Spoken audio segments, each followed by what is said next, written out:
আসসালামু আলাইকুম ওয়া রাহমাতুল্লাহি ওয়া বারাকাতুহু। চলেন আজকে আপনাদেরকে প্র্যাকটিক্যালি বোর্ডের মাধ্যমে একটা আপনাদের ভুল ভাঙিয়ে দিই।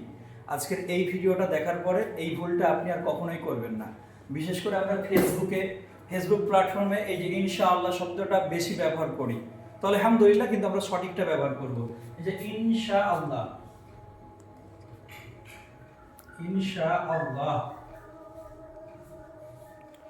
এই যে ইনশাআল্লাহ আমি লিখেছি এই শব্দটা, এটা ইংরেজিতে লেখা যাবে না এইভাবে। এই ইনশাআল্লাহ,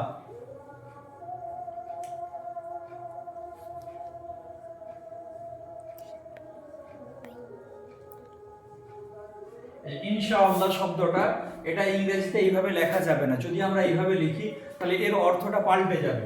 তখন এর অর্থ দাঁড়াবে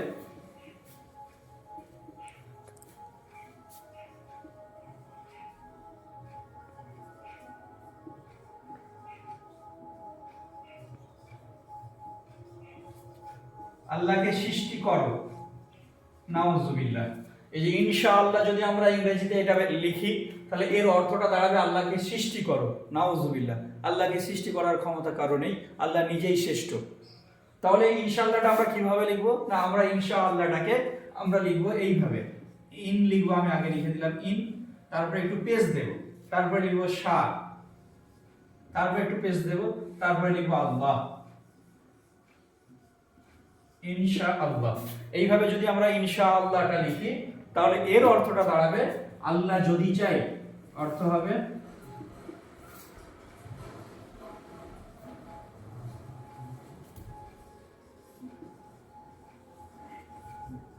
আল্লাহ যদি চাই। তাহলে আজ থেকে আমরা এই ইনশাআল্লাহ ইংরেজিতে লিখবো, এটা লিখবো না। ইনশাআল্লাহ। সকলের জানার উদ্দেশ্যে অবশ্যই ভিডিওটাকে শেয়ার করে দেবেন, এটা আপনার নৈতিক দায়িত্বের মধ্যে পড়ে। আপনি জানলেন, আপনি অন্যকে জানিয়ে দেন।